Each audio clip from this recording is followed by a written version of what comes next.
first of all, I'd like to introduce Isabelle Meulenbroeks from Macquarie University. Isabelle is going to present her paper, Does Including Informal Caregivers into Transitions of Care Provide Better Value Care for Patients with Geriatric Syndromes? A Systematic Review. Come on up.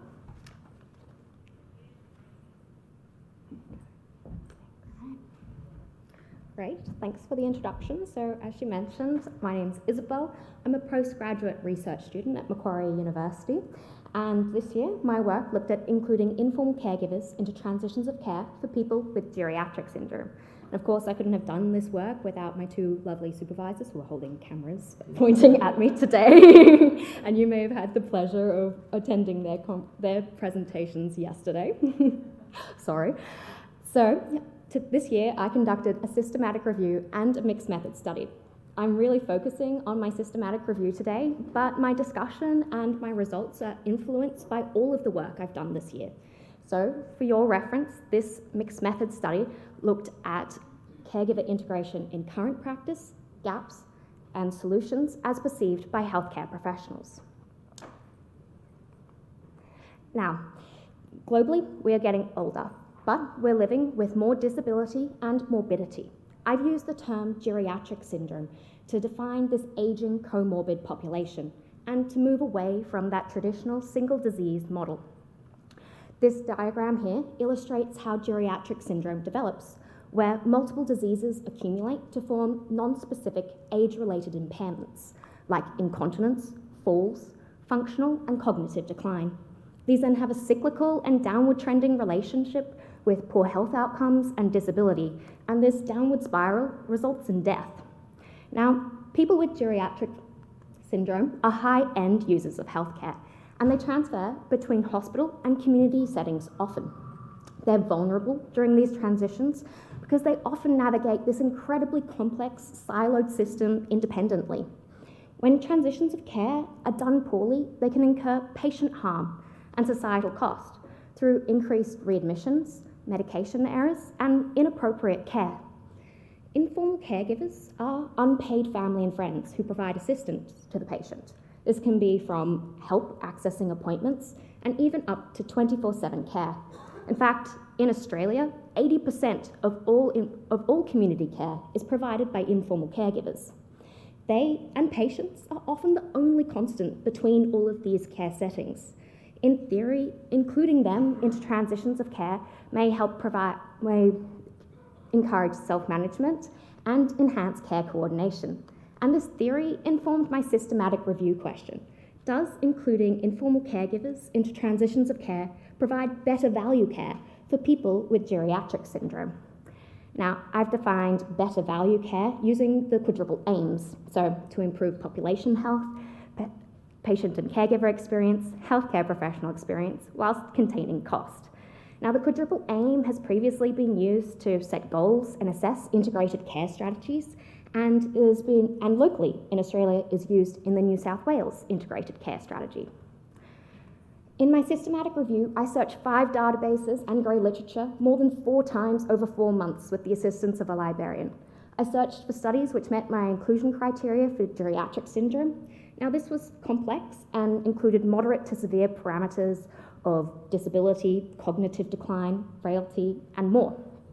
My included studies also needed to demonstrate that they had an intervention, a transitional care intervention, which routinely included informal caregivers. They also needed to enrol a comparator group and assess outcomes which fit within the Quadruple aim.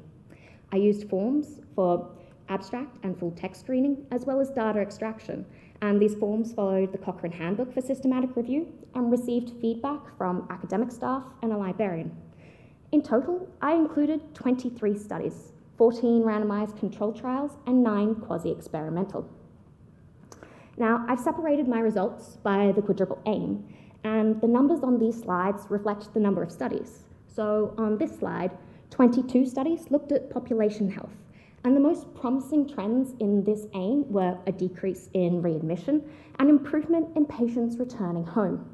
Now, all other significant trends when found were positive, except for one study, which actually found an increase in length of stay.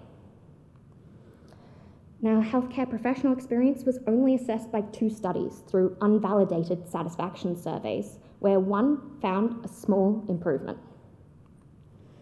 Patient and caregiver experience was assessed by 11 studies, and this aim had the most consistently positive results in the review. This is particularly seen in preparedness for discharge and quality of care transitions. Conversely, cost had perhaps the most unfavourable results in my review. This is particularly seen in outpatient resource use, where 3 studies found an increase, and the studies that found a decrease in readmission cost and unit cost were actually interventions designed by the same author and were calculated through cost estimates rather than an economic analysis. Now, across my systematic review, results were mixed, and I thought this may have been because of the diversity in my included studies. So I grouped them by location, delivery model, leadership, intensity of the intervention, and evaluation design. But I didn't find any more consistent trends across this grouping either. If anything, it raised more questions. For example, what should caregiver integration even look like? In my review, I found 5 different models of care transitions and caregiver integration, the most popular being case management. But between all of these models, I couldn't find if one of them had delivered better caregiver engagement or delivered better outcomes. It's also unclear who should be including informal caregivers. Now, single discipline-led interventions were by far the most common in my review, and other authors have suggested that caregivers may find approaching a single discipline easier.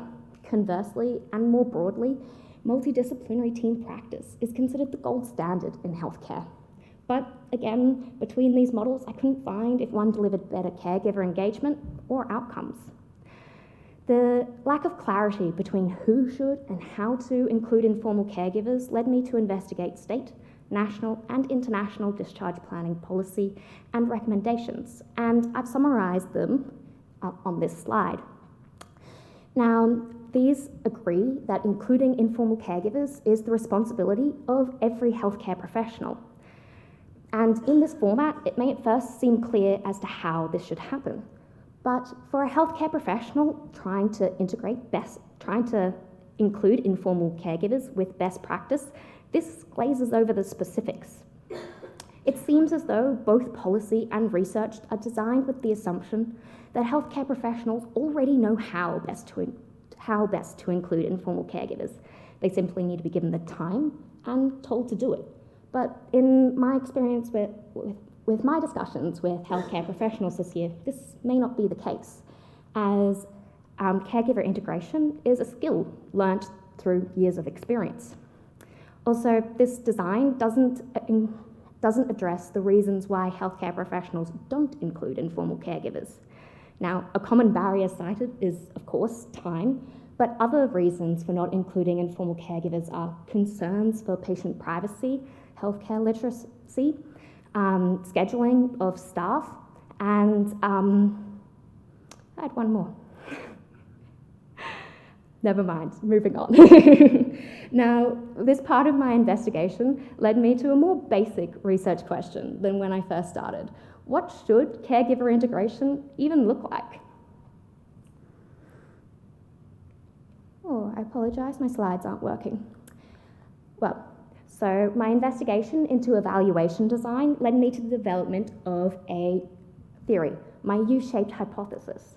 This suggests that there are both short-term and long-term benefits to including informal caregivers, as caregivers may protect against the initial adverse events in the risky transition period, and in the long term may feel empowered to keep patients at home for longer.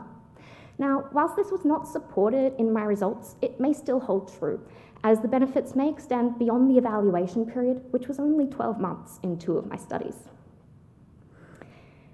Now, my outcomes were overwhelmingly rated at high risk of bias, with only 9 being considered low risk. Now, this judgment of poor quality was often reached because of missing data and unknown adherence to the intervention. In fact, despite being labelled family-centred interventions, many of my included studies poorly described how caregivers were included in planning and in adherence. And this may limit the applicability of the evidence, as it makes it very hard to replicate. It's also likely that these interventions are highly contextual to local healthcare system and culture. It may also be that including caregivers is a long-term investment, as my U-shaped model suggests.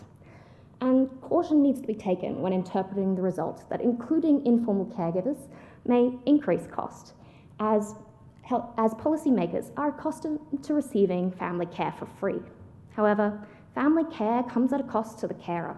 It increases their risk of experiencing financial hardship, poorer quality of life, and mental health.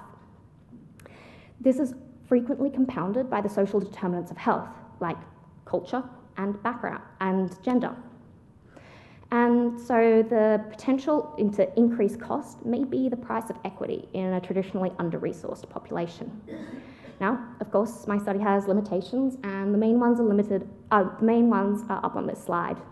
I guess what I want to point out is that it's very hard to assess some of my inclusion criteria through secondary data, in particular, caregiver inclusion. And this is not specific to just my included studies. In fact, much of caregiver integration literature uses terms such as patient/caregiver, as if they are the same. Now, despite my limitations, my study fills important evidence gaps as it identifies potential trends as a result of including informal caregivers. And it highlights the gaps in quality and detail in current caregiver integration research and policy. Now, as a result of my review, I found that there is insufficient evidence to determine whether including informal caregivers provides better value care. But there are some potentially positive trends. Despite this, caregiver integration is widely recommended and is often a goal in integrated care. If we're serious about this commitment, a lot more work is needed in this space. So I've concluded my work with recommendations for future innovation, and this requires confirmation in future work. First, we need more structures to define caregiver integration, as the current flexibility without bounds leads to significant variation in practice. Next, passive caregiver integration could be achieved through back-end solutions like IT system, scheduling, and environmental redesign. Caregiver integration requires that caregivers both have the skills and the capacity to participate, and therefore caregiver integration solutions need to extend beyond healthcare. Time is a frequently cited barrier to including informal caregivers, but caregiver integration is likely to remain a time-consuming optional task in a healthcare system that financially rewards quantity of transitions, not quality. Like many of my colleagues have said over this conference, funding model redesign may be needed for future progress in integrated care and caregiver integration. Thank you.